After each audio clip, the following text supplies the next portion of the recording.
Hello, everybody. Scott Roberts here with Jerry Hubbell and Kent Marts, and it is the OpenGOTO Community Live. Uh, we have kind of a new look with the intro here, so I hope you guys like that. It's kind of fun. And, you know, when I ended the show yesterday, I challenged everybody to see the comet. So, how many of you in the audience saw it this morning? Let's see who responds to that. I'm going to make a confession. I slept in. Yeah, well, How you terrible. know, Yeah, you too, that's Kent, right. huh? You slept in. We can't do that tomorrow morning. We got to actually do that. I didn't necessarily sleep in, Yeah, but I didn't get up early enough to go look at the comet. I had to get up and go run. So right, right. comet health. I chose health this Okay, morning. somebody says my volume's low. Bergman, does that sound better? Does that sound okay? Yeah, how does mine sound? Pretty good? Yeah, you sound Does good to to me. me. Let's see how we sound to the other people out there. Ron saw it yesterday. Is it enough to see it only once? It's going to change every I day. don't know. That's true. It changes all the time. Sometimes they break apart. Sometimes, who knows what. So, I mean, the Heaven's Gate guys saw companions in the tail of Hell Bob. So maybe we get, The, I don't want the to go tail there. could the tail could split. No, the tail could split into the dust tail and the gas tail. Still low. Okay. My mic's very low. Okay, so let's see. Let's see if I can fix that.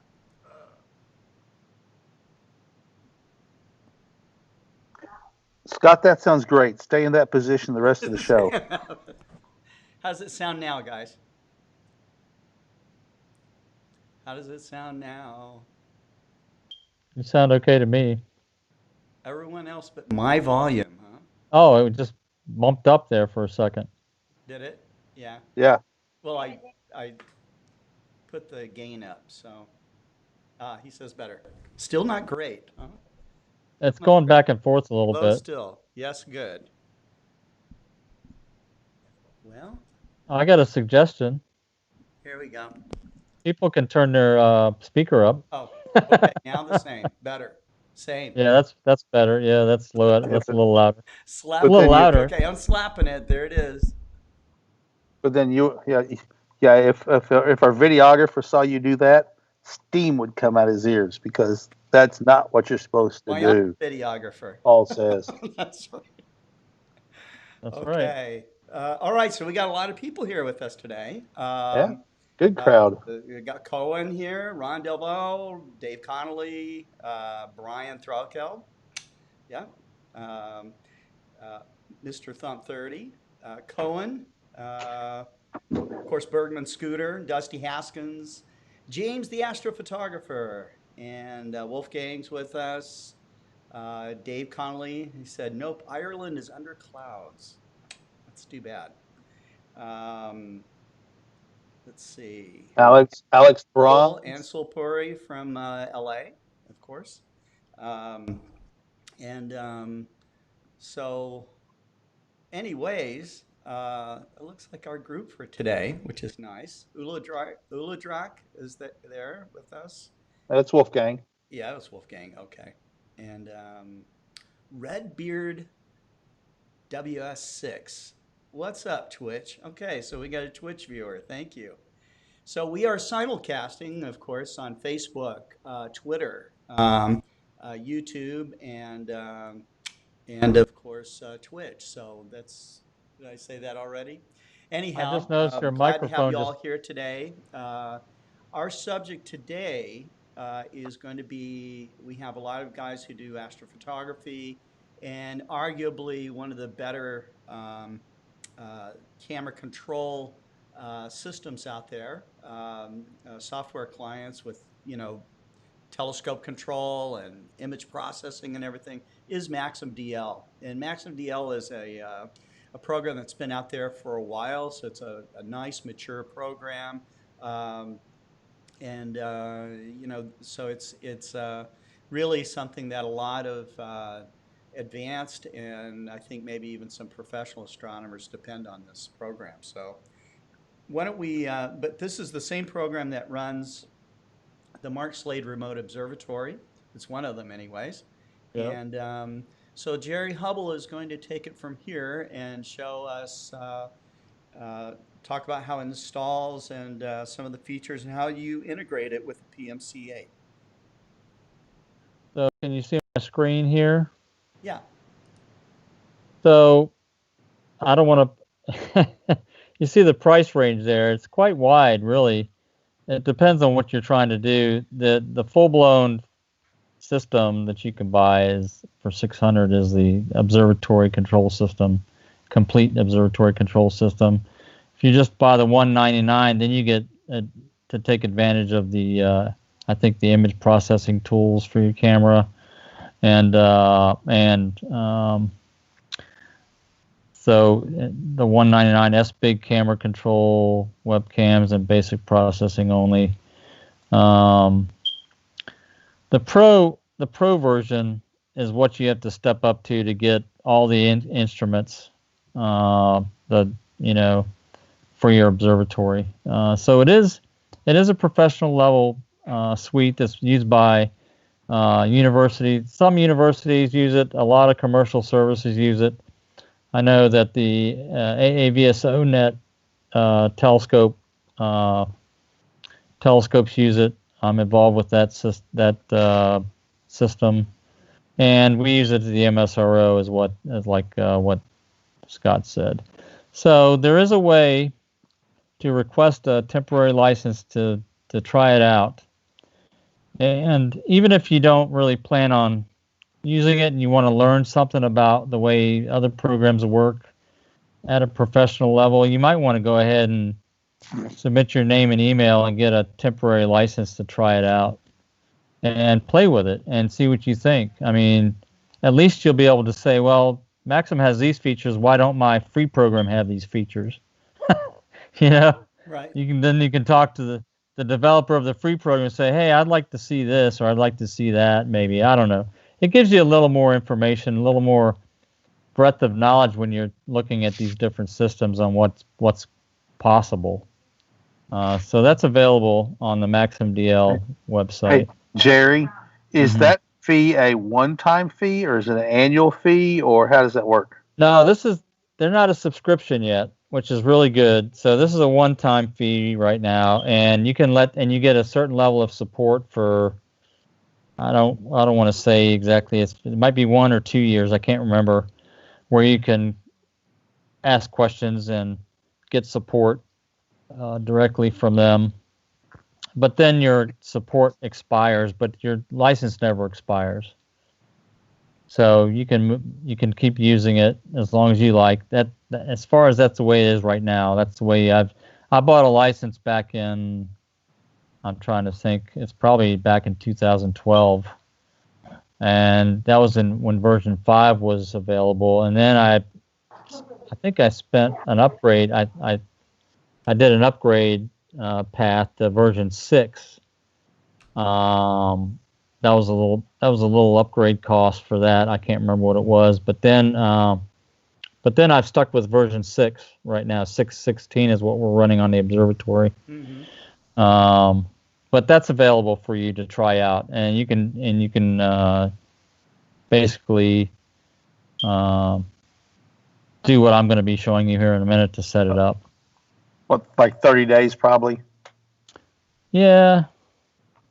Hard to say. I don't know. Let's see what it says here. Yeah, I don't know how long the license is good for. It probably is 30 days or something. It's going to be at least a certain length of time to where you have an opportunity. You should have an opportunity to try it out. it's not like It's- 24 hours or something. No, it's not a real short period. You know, Yeah. you'll have to see when you log in and submit for a license key for demo. So at that point, let's go ahead and you'll download that and install it like any other Windows program. And again, I don't know if they have this available for other platforms. They may. I've always used Windows, so I don't know. They may have it available, so you'll have to investigate that yourself. Right. People are still saying my microphone's a little quiet. So let me go ahead and bring up Maxim. yeah. And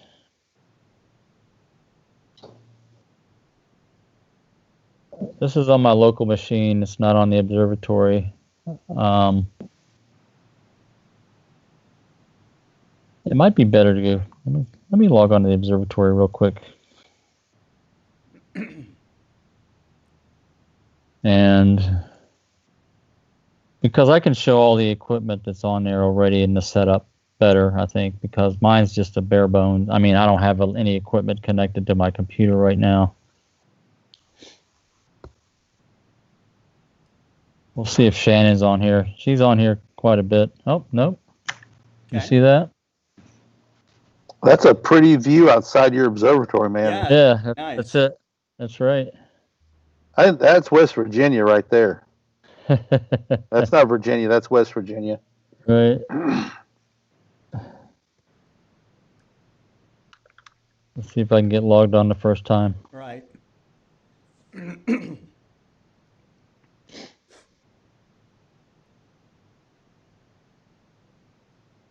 All right. So there's the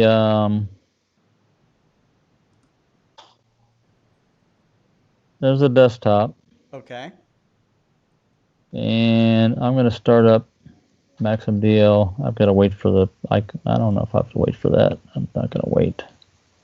The program does not run on Mac OS. It doesn't? Except under soft Windows, virtual PC. You got to run it in Boot Camp or run your Mac as a PC. Oh, okay. So it's just for Windows only. Correct. All right. So when you first start it up, after you download it and you get your license key, you'll come here and you'll go to this enter license information. And this is the information you'll get to enter. This already has a license key, so it's interesting that when you have a license, it doesn't show your license information here. I thought that was kind of interesting. It doesn't show that you have a license there, but if you go here, about, it shows that I've got a license, 6.16. It's got registered to me.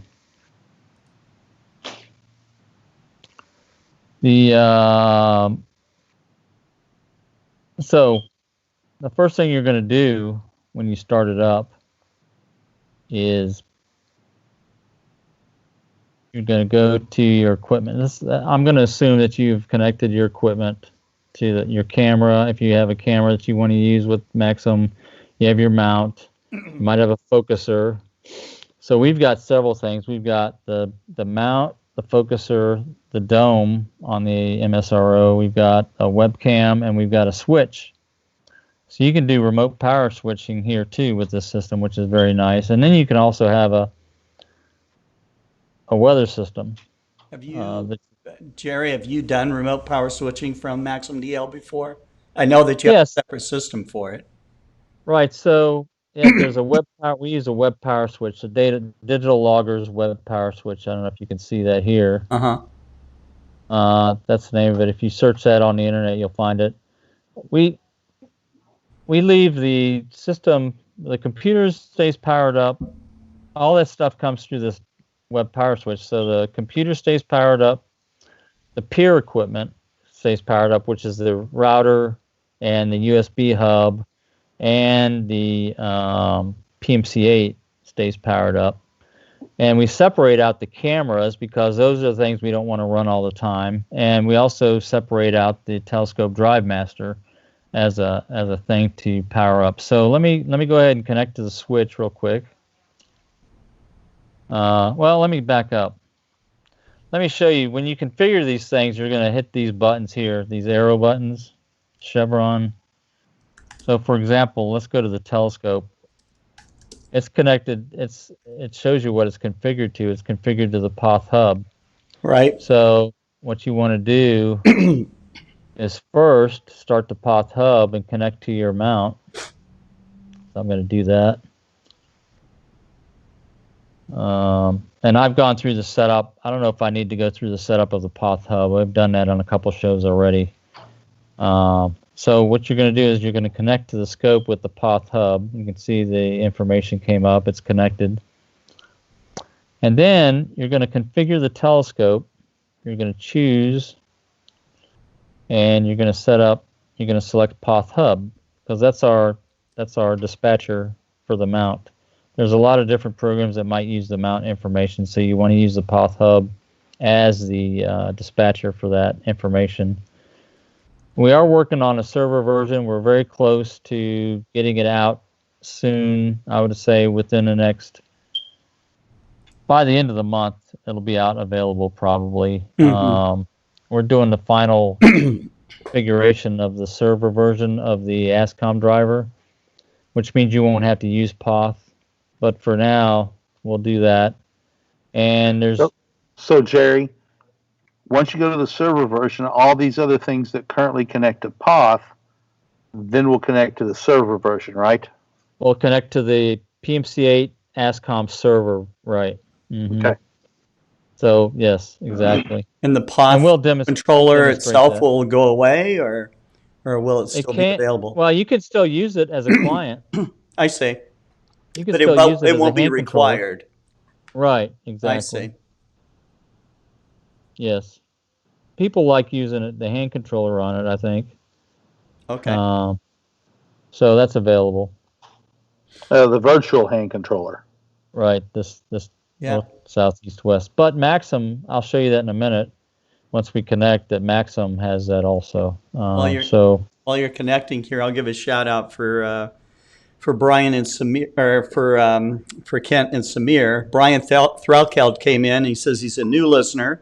He just wants to give a big thank you to Samir and Kent for the above and beyond customer support they have provided me in settling on the right scope. Customer for life now. I like that. That's awesome. That is awesome. I'll tell Samir he got a shout out. He will appreciate That's an important commitment. I mean, from a customer, that's really great. Oh, yeah. Yep. Thank you. Thanks, Brian. So once I've connected to the POTH, I went to on the setup tab, I went ahead and hit connect, and now it's connected. And you go to the telescope tab, which is really the mount tab for the mount. It shows you, Jerry? Well, I mean, that's confusing as can be. It is. There's history to that. It's because of the early days of GoTo and systems that were available from Meade and Celestron. The mount and the OTA were integrated as one system, and people looked at it as this is the telescope. It includes the mount. The mount's integral to the telescope. Right. So that's just continued on. That's a legacy thing. That we have changed in our systems, like in the Explorer stars, we specify it as mount, not telescope. Right, and then the driver also. Right. We say mount. Because you can put any telescope on the mount. Correct. Well, some mounts, yes. Our mounts, yes. Yes. But the way that people build their systems now, there's so much good equipment out there. And it's kind of cool to be able to pick, what tube assembly you like and what mount you like. But over that, even things like mounting hardware and cameras and electric focusers and guide scopes and all this stuff, So it is interesting, and it's a hobby within itself, creating this kind of optimal system, so. Right. I refer to it in my book. It's a new ATM amateur telescope makers. It's progressed to you're become a system integrator now. Yeah. And so you go out and you're like the main contractor to build this system, and you go out and find the subcontractors to build your equipment that you're going to integrate into an astronomical imaging system, as I refer to it in my book. Yeah. So that's the new ATMer, is a system integrator. It's true. Mm-hmm. And the guy who programs. Right, exactly. Yep. Rick Marshall is saying, I wish this was after 5 p.m. Central, with a sad face. Sorry, Rick. You can watch it again, though. Yeah, that's right. It's all preserved for posterity. Hi, Rick. Yeah. So on the telescope tab, that's where we connected to the telescope. You can also unpark, just like on the POTH down here. You can unpark the scope and turn tracking on and off. You can do the same thing with MaximDL. It's got the suite of buttons there. Okay. So I'm going to unpark it, and you'll see it's tracking at the sidereal rate. And now the buttons are alive. And just like the POTH, you can select how far you want to slew or jog, depending on what the increment is when you hit a button. And it's a one click. When you hit the button, you click on it, and it moves this amount. That's how that works, just like in the POTH. Let's do that again. I didn't actually move it. I'm just showing it. So you're giving like the numerical value. But you can change it. Yeah. So if you want to move it, let's say you want to move it 20 arc minutes west, you'll select 20 arc minutes in minutes right there, and then you'll hit west, and you'll hit that button, and it'll move that way. I see. Or north or south. So we can actually demonstrate. Let me move it. Let me go. Oh, that's good enough. Let's move it north and south, because when you move it in RA with it at the pole, it's going to slew a ton. I don't know if people are really. That's something that people have to wrap their minds around, is when they move it in right ascension, 20 arc minutes. Think about what 20 arc minutes means at the pole. It's a very it's a very long distance in RA. Yeah. It's really, you have to get your mind wrapped around that concept. But anyway, all the lines of right ascension are converging. They all come together. Yeah. Right, exactly. It's just like at the North Pole. You see those big Mercator projection maps of the Earth. Right. The North Pole is a line across the top of the map instead of a dot. Yeah. And if you're at the North Pole or the South Pole, it's probably better, because I don't think you can actually do this at the North Pole anymore. Maybe in a boat you can, but in the South Pole, you can just walk around, and go completely around the world, just by walking in a circle. Hey, if you're standing precisely at the North Pole, there's only one direction. That's right. There's actually only one direction. South. That's right. That's exactly right. Yeah. Yep. That's true. So anyway, that's a little sidetrack. But anyway, that's how you configure the telescope. So let's go back to setup, and we'll select the focuser. So you'll have the same kind of thing on the focuser. It's an ASCOM driver device. So you'll have the ASCOM focuser chooser, and you'll select the focuser, and you'll go to properties. And this might take a minute to come up. There it is. And then there's your focuser. Jerry, was that your stomach growling? No, that was my little puppy here. They're growling at each other. Yeah. Do you hear that, really? No, I think it's getting loud. That's like Cujo or something. Yeah. That's your stomach. Let me yell at him.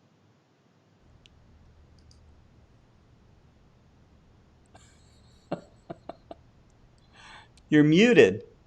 Yeah, no, I don't want to yell at you guys. I'm yelling at the dog. Oh, that was you yelling. That's you screaming at a dog. That's me yelling at the dog. That's right. Get away. Are you sure it's not like little recordings that you have underneath your desk, like special effects or something? You know, Could be. I mean, I But like it's- I have this. Yay! I'm going with his stomach and he's hungry. Yeah. Okay. Yeah. All Yeah, right. I am hungry. That's all right. So, all right. So this is some of the configuration you have for the focuser. You have the communications port that is connected to. You'll have the speed and stuff like that. So that's what you would select, and then you hit OK. The next item. So let me go ahead and connect the focuser, and we'll go to the focus tab, and you'll see the position is right there. 14,558 counts. Now this is a very precise focuser. It'll move 4 microns per count. And what kind of focuser is it, Jerry? That's a Moonlight focuser. Moonlight. Okay. And the electric focusing mechanism is also made by Moonlight as well. Yeah, it's a stepper motor. It's a stepper motor controller. That's a separate system. Okay. That you buy with the focuser that you can put on it. It's a precision stepper motor focuser system. Is it temperature compensated too? Yeah, there's a temperature element inside the focuser. You can see the temperature that's in our MSRO right now is 35 degrees, 35.5 Celsius. Right. And you can see this temperature tracking thing right here. Yeah. That's you can insert the. Let me see. I don't know if it's under options. We don't typically have to use it. I've messed with it, and there's a temperature coefficient that you have to put in for the amount of movement per degree Celsius. Yeah. To calibrate it. But we haven't had a problem since we got the carbon fiber 165 on our system. We don't really need it.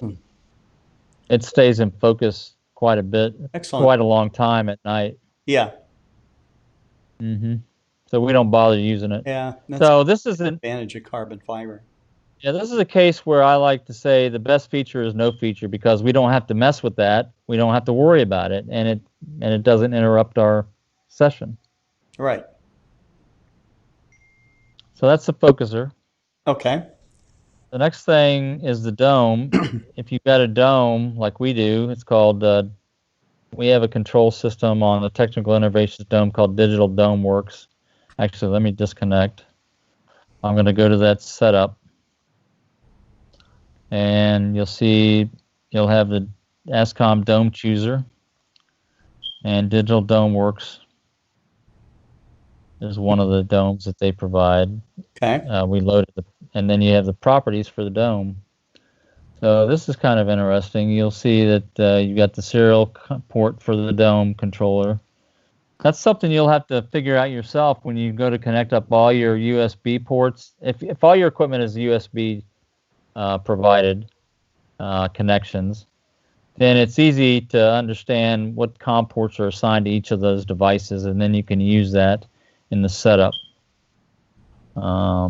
There's some features here, but look. So this is an example of what kind of help files they provide on MaximDL. When you say, "What is this? What does this mean?" and then you can read about it, just like enable keep alive polls. What does that mean? It's pretty nice. It is nice. Now, you've been using this for a while. Yeah. And how stable is MaximDL with the PMC-Eight? It's really, I mean, we've used it hours on end, for months on end with no problems. With every session, like every 3 or 4 or 5 times a week, maybe 3 times a week, we'll connect up. It'll connect. Yeah, we use it. The first in 2017, we had almost 200 nights of observing.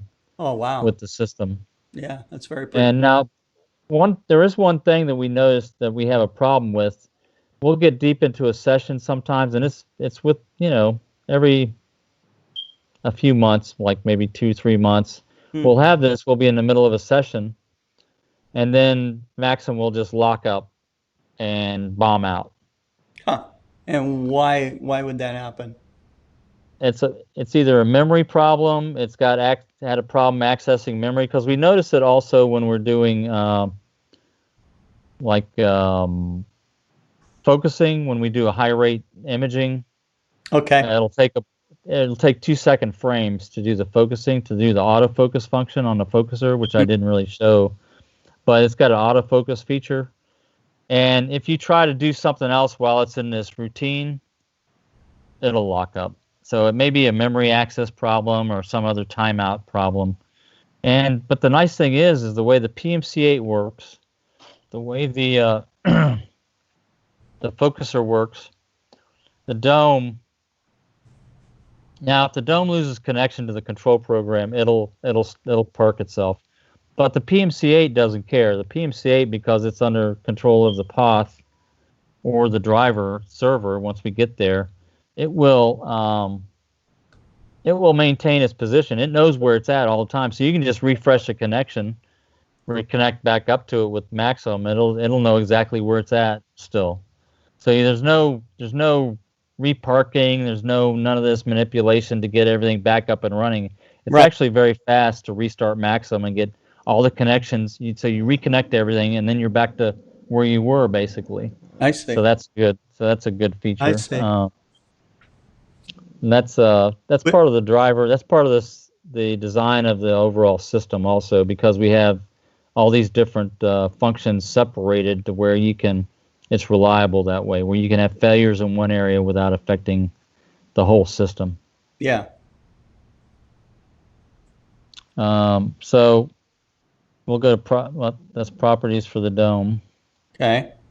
And people may have roll-off roof observatories that have an ASCOM driver also, which may it would be simpler than this, because on the dome we have to control where the slit is. That's another thing. So let me show the dome here. So we've got to show where the slit is, where it's pointed at, and open and close the slit, and then we rotate the dome. So there's a little more control functions than there is on a standard roll-off roof observatory. So our focuser is connected, our dome. The next thing we have is our webcam that lets us look at the system inside. And you've got the standard controls for setting the exposure time, gamma and stuff. So I'm going to set this to where we can see the telescope, and I've shown this before lots of times. So there's the telescope and the webcam. The webcam, there's no separate thing for switches. The switch control is also on the webcam tab because it was probably added later. And this is where I can show you where we have the camera on the main instrument to turn it on and off, and the telescope drive master also. We can turn it on and off. So let me disconnect the webcam, and I'll go to the setup. So you can see what our webcam is. It's an ASI 120mm ZWO camera that Myron has. It's a very sensitive camera. In pitch black, we can see the telescope with the ambient light that's inside the thing. Okay. So all you do in the setup is just choose camera, and you just select it. And that's a black and white camera, right? That's right. It's a black and white. So it's like that camera is like $140 or something like that. Very inexpensive camera. Yeah, it's. I guess you could say it's a little overkill for a webcam, but Myron has had it for a while, and we dedicated to this because it's really nice to have a very yeah, it's nice to see what's going on inside the dome at night when it's black in there. Yeah, exactly. $129. Is that what it is? Yep. So the power switch also has a driver, the Digital Loggers Web Power Switch driver, and we'll go to properties. And the properties deal with the IP address and the login information for getting on the switch, because it's protected that way. Every time it sends a command, it logs in, sends the switch command, and then logs back out.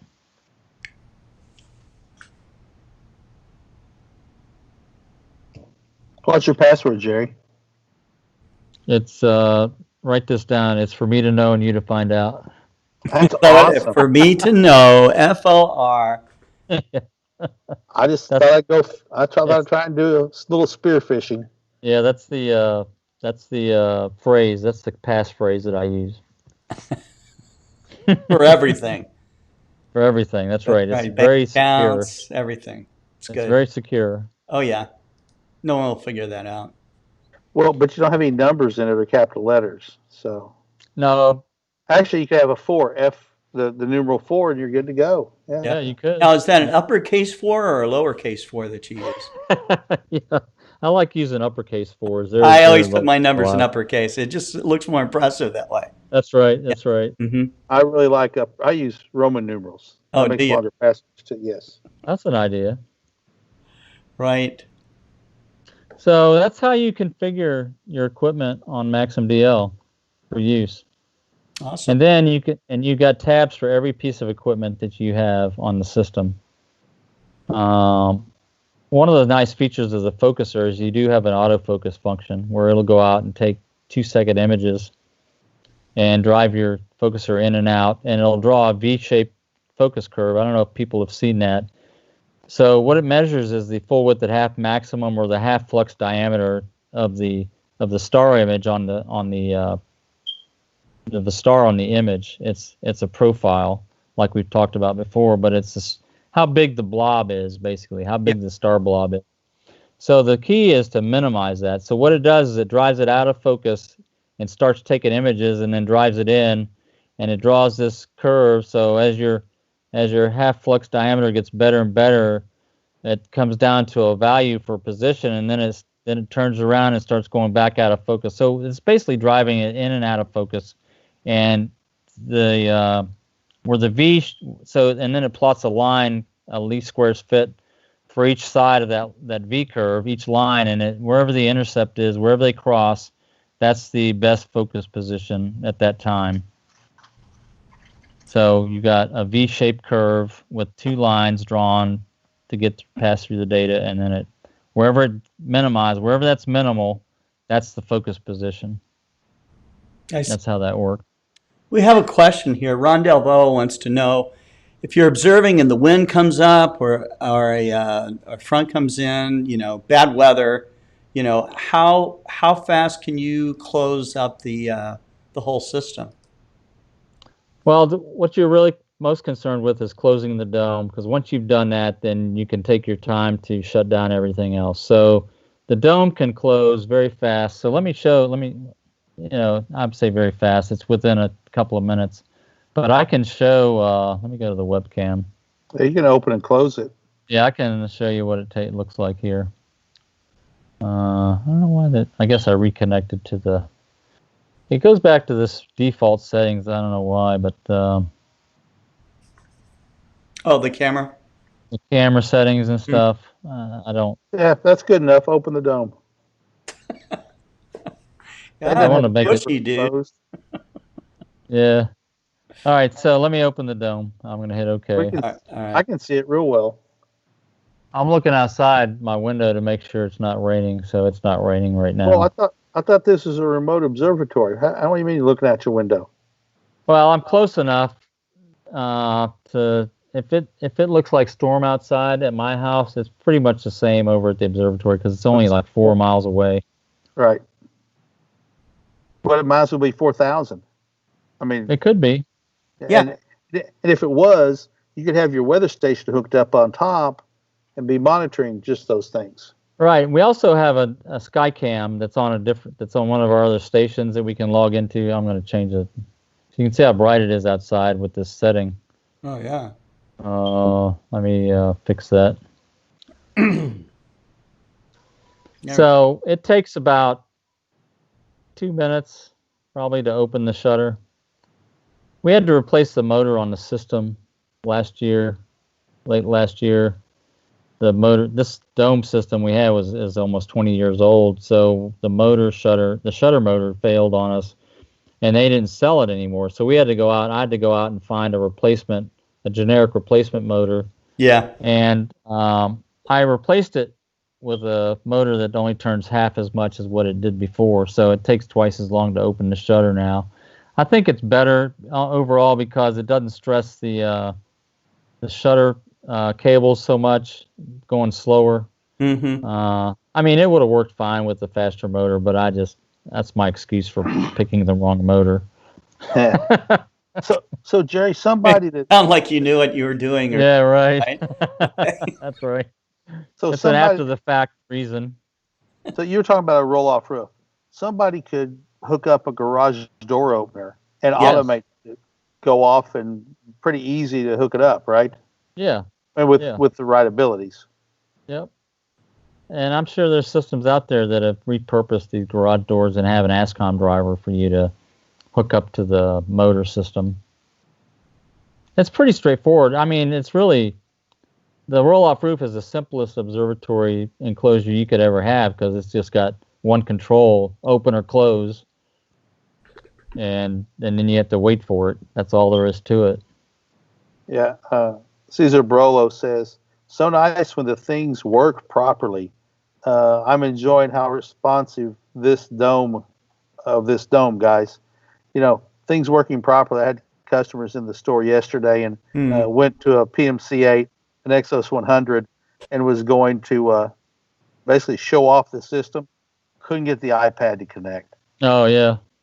I'd forgotten I converted it to serial, so I had to switch it back to serial, and they got to see that. And they still bought the system today, so we sold a telescope and a PMC-Eight today. So the system is very reliable. and they saw that. In the observatory, we've had the PMC-8 controller practically powered up for the last 2.5 to 3 years. Oh, you never turn it off, right? I mean, we don't power it down. Why? Except when the storm comes, we'll power the whole observatory down. But other than that, we don't do anything. Right. Yeah. Do you have a pretty good lightning protection system in place? Or so we've got a couple things. We've got we power everything through a UPS battery system that's plugged into the main power. That's what the web power switch is plugged into. We also have some auxiliary power strips that plug into that battery system, and it's isolated. There's lightning protection built into that.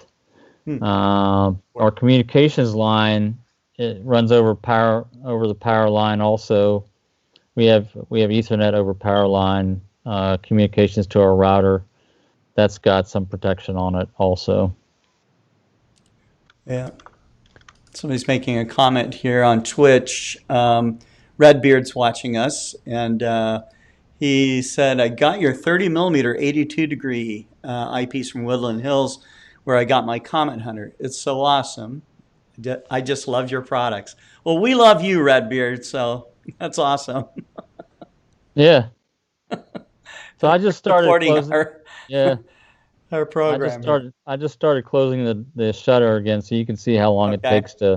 Here if it were to start storming, this is how long it would take to safe the system, basically, to keep. Now, some moisture can get on the system. It's not a big deal. If it starts to sprinkle and you notice it, then you'll notice it long before then because your stars will start to go away. And I've got a long story when I was portable back in the day, back 10 years ago when I used to set my system up portable. I was in a park and I started to see the stars go away. And then I looked up and realized what it was.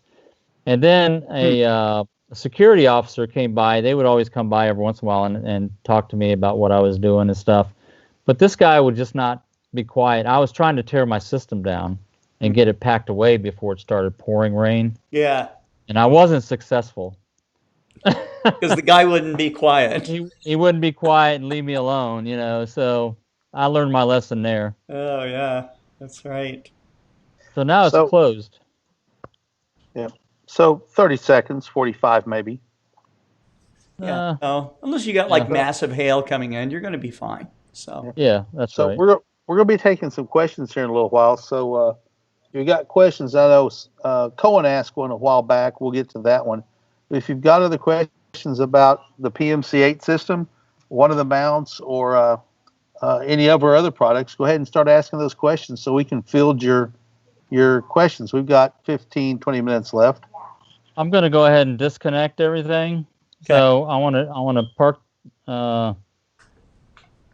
The shutter's closed, so it's in the park position already. So it's got to go to the park position before it can close the shutter because the motor draws its power from at that position. So it has to be in the park position to open and close the shutter because that's where the power's at. And then it rotates around wherever it needs to go on the dome. So I'm gonna disconnect the switch. I'm gonna disconnect the dome. Now you can do this in any order because they're all independent instruments. So now I'm not connected. I'm gonna go ahead and I'll leave the webcam up. I'll leave that up as the last thing. I usually like to leave that as the last thing I disconnect so that I can make sure everything is done after I've disconnected everything. So I'll disconnect the focuser. The focuser stays in the position it's in all the time. We tweak it, when we do a fine focus, but other than that, you just connect and disconnect from it when you need. You don't have to do anything to it. And the same in the telescope, you have to make sure the telescope is parked, which is what's shown in the webcam. That angle right there is pointing at the North Celestial Pole. I see. So it's off. If it's off a little bit. So in the dome mimic, you can see. Well, I'm not connected right now, but north is up and down on this diagram. So when you connect to it, I'll just connect to it real quick. You can see that's north. Yeah. But the park position of the dome is not north. Why not? That's because of the way we've set the building in the and on the dome on top of the building. It's just the way we did because the way we set it is that this is the direction of the dome. When you stand in front of it, you'll see the slit directly in front of you like this. But that's not north. That's northeast. You positioned it for a cosmetic reason. Yes, that's right. You can make it set look it wherever attractive. you want. You can set it, and it's actually at this is the direction that the azimuth that it's pointing at, 227 degrees. So enough about the dome. Let me go back to disconnect the dome. And then the last thing is the telescope. Make sure it's parked, and then you can disconnect it. And then I like to go back to the webcam and see everything looks good, and then go to setup and disconnect the webcam. And then I can close Maxim. And that's it. My dogs are growling at each other again. You guys go on. Come on. Very, very nice, Scott. Very nice. Yeah, that's cool. Yes. All right, so that's it. And then the paw, you just disconnect it and close it, and that's it. And I'm gonna log out now. So, like anything else, it's about establishing a routine and doing it the same way every time. Right. Right. And if you notice this, What an observatory allows you to do. We do have some observatory-related questions here. Ansel wants to know, he said, I noticed in Google that outside the MSRO observatory, there's a reasonable portion of the sky blocked by the trees. Guessing you're okay with that, with no access to that part of the sky. What area of the sky one should keep in mind never to block? So is there like an area that should never be blocked? well, you want to block as little as you can. That's the general rule. The other thing is but you have requirements for where you can set your observatory at. You may have restrictions, or you may take advantage of certain things that you already have in place. Like for that was on the MSRO, that's what we did. Mm-hmm. Myron, this is in Myron's backyard, and he already had this deck set up with 2 piers that he had set up years ago. Yeah. So we wanted to put the building on that deck. And unfortunately, the trees had grown up quite a bit on the northern side. But that was the quickest and easiest thing for us to do to get the observatory up and running. We work around the sky blockage issues on the local horizon. We work around that. We choose our objects and the work that we do based on the sky that we have available to us with that system. Now, having said that, we've also set up 2 other stations that are more in the middle of his backyard, which have a little better access to the Sky whole covered. sky. Yeah. Yeah. Right. So that's just our case. That's just our special case. It looks kind of odd when you see how blocked the horizon actually is in Myron's backyard, but we get the benefit of him hosting the system and taking care of it. Yeah, it's a so big you benefit. basically deal with That's so you just deal with what the you insurance and all the other stuff right. that goes all along the other with stuff, it, right? right? So, chainsaws. Yeah, I know. Chainsaws. There's a 2 or 3 specific trees that we would love to get rid of, but Well, on that. don't tell Myron. Just go out there and put about 50 pounds of salt around the trunk before it rains, and wait a couple of years. And I had a friend that cut down a bunch of trees one time, so it's a big story. I'll tell you off the air sometime. It was quite a bit. Cohen in Belgium Yeah.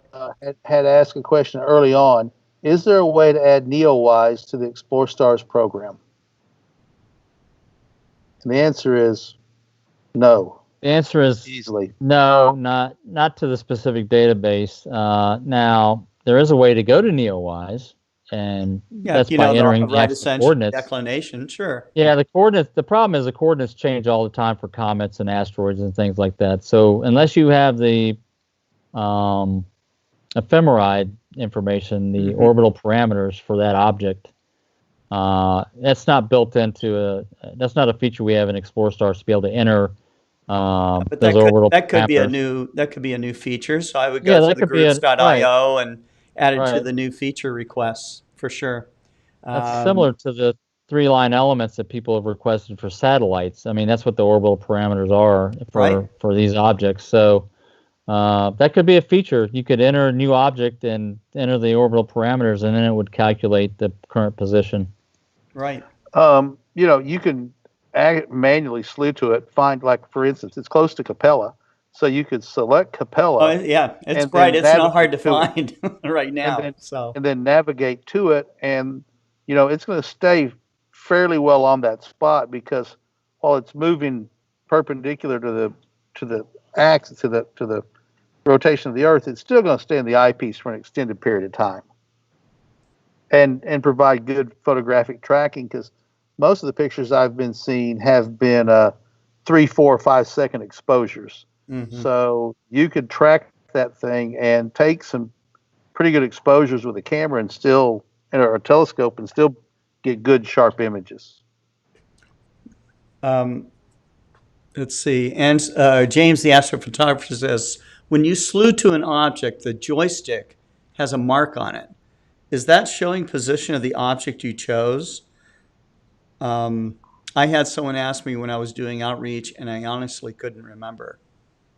You're talking about the joystick, I believe, in Explore Stars, right? Yeah, and there's also the object circle that's a red circle also. So the joystick stays in the center, and it's got the little, Explore Scientific swoosh, or what do you call that?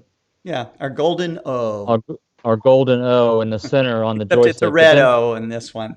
Right. And then it's got a red circle that identifies the location in the constellation where the object's at. Yeah. So is that what you're talking? That may be what he's talking about. Yeah, I think that's what he's talking about. And something I talked about with the developers is, it's the image you have just shows the constellation and the location. It would sort of be nice if that shifted to always be in the center, showing like a planetarium program where the telescope is pointing as it shifts across the sky.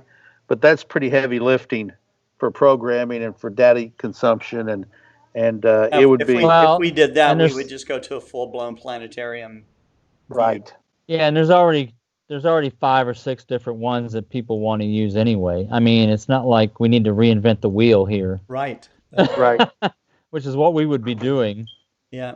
And it would never be right until it meets the requirements that these other ones that have been in development for 20 years have. Yes, and I remember some of those guys when they were first getting started, especially the guys like Software Bisque when they first had some of the very first planetarium telescope control software that was out there.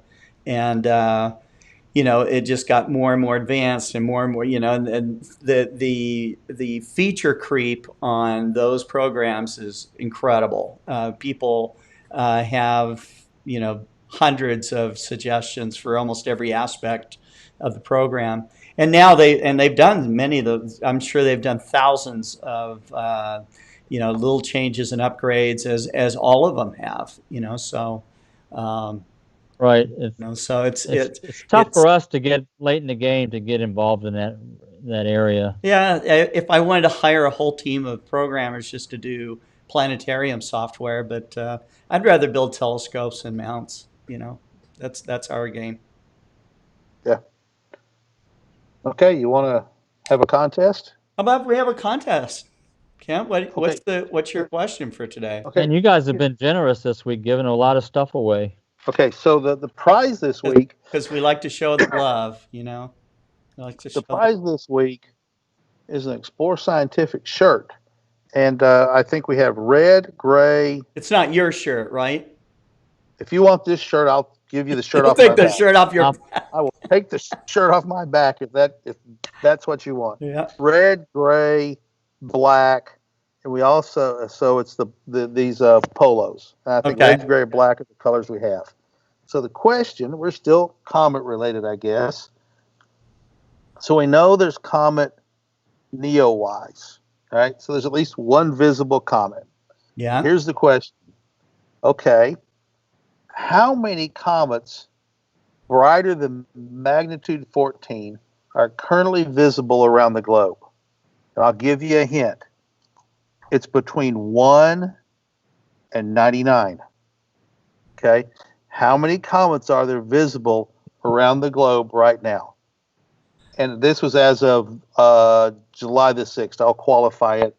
The place I found it is qualified to July the 6th. So, So if you're within one of the actual number, I think that would be fair. Well, otherwise we'll just have people start, guessing one way or the other. But it's not a huge number. But it's a surprisingly not a small number either.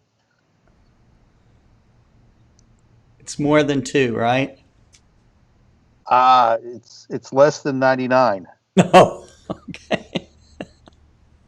Two could be a big number, I guess. We know it's at least 1 because of Neowise, and we know Comet Lemon is out there too. So that's Correct. 2. You're 2 right there, right? So it might only be 2. 2 could be the answer.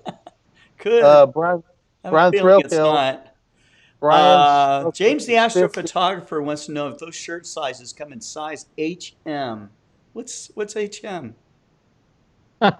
Huge man. Humongous? Humongous. 6. Okay, I'll start narrowing it down. 50 and 65 are too many. Yeah. Ron came up with 14. Ron Delvo. Dude, Ron's pretty darn close. He's almost exactly right. He's really close. He's off by a few. But is he off up or down? Who's gonna guess? What's the magnitude again? 14 or brighter. 14 or brighter. So we got Dustin Haskins says 17. Mr. Thumb 30 says 13. Brian Threlkeld says 12. Jeff Wise. What? Not there yet. Not there yet. Right. Jeff Wise says 16. God, how many more numbers are there left? Well, there's been one that's the right number. It's a dart. Got to hit the bullseye. Got to hit the bullseye. 15. No.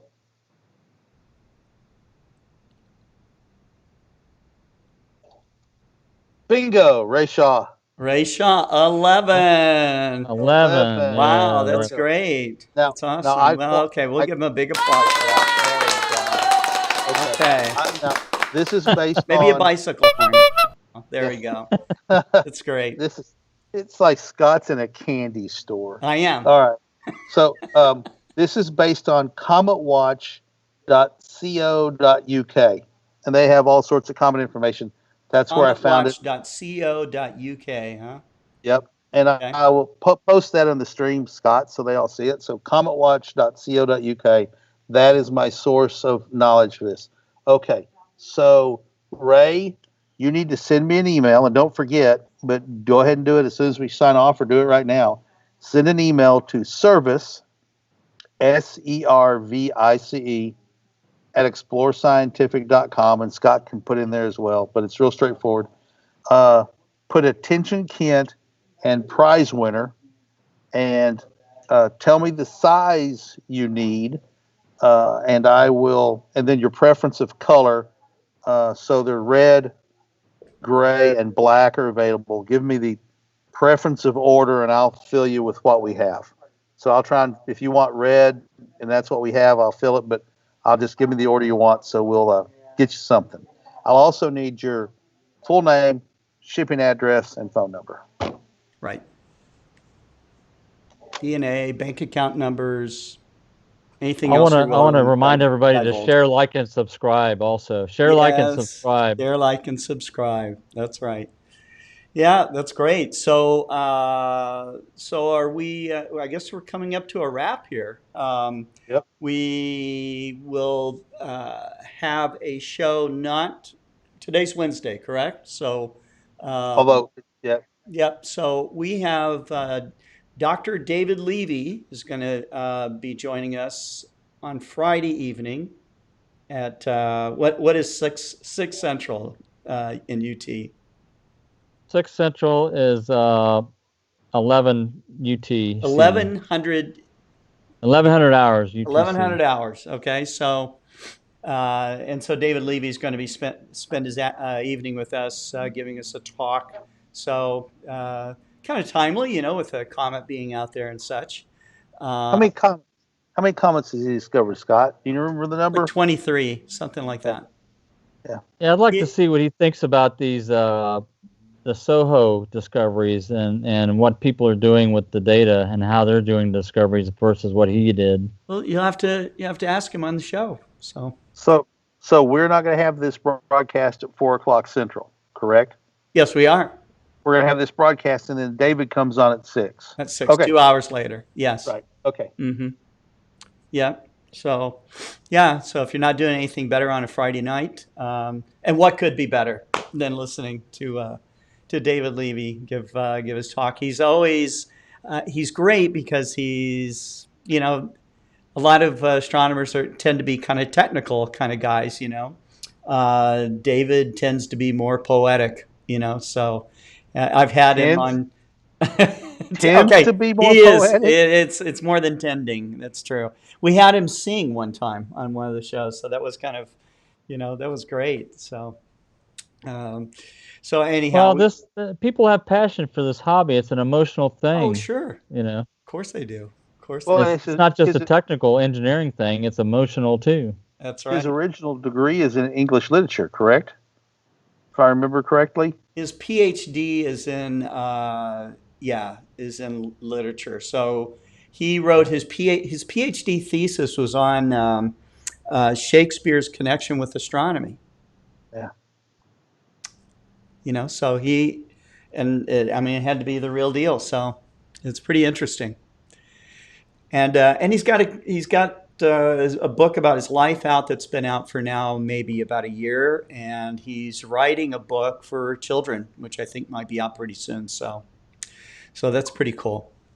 Anyhow, we appreciate everybody watching, and we will see you tomorrow at 9? It'll be 9 Universal Time, right? No, 11. 11. No, that's for David Levy. No, that's the other one. It's 9, right? So it's 2100. 5 hours. It's 5 hours. 2100. 2100. Yeah. UTC. So David's not 1100. It's 2300. It's 2300. It's 2300. That's right. It's That's right. People be 2300 calling and UTC. screaming and That's right. anyhow. See what happens when computers take over? We forget how to do math. That's right. All right, guys. So I'm going to end Bye, up everybody. our little outro here. So if you like the intro, curious maybe to you see like the that. outro. We'll talk to you later. Bye-bye. Bye, everybody.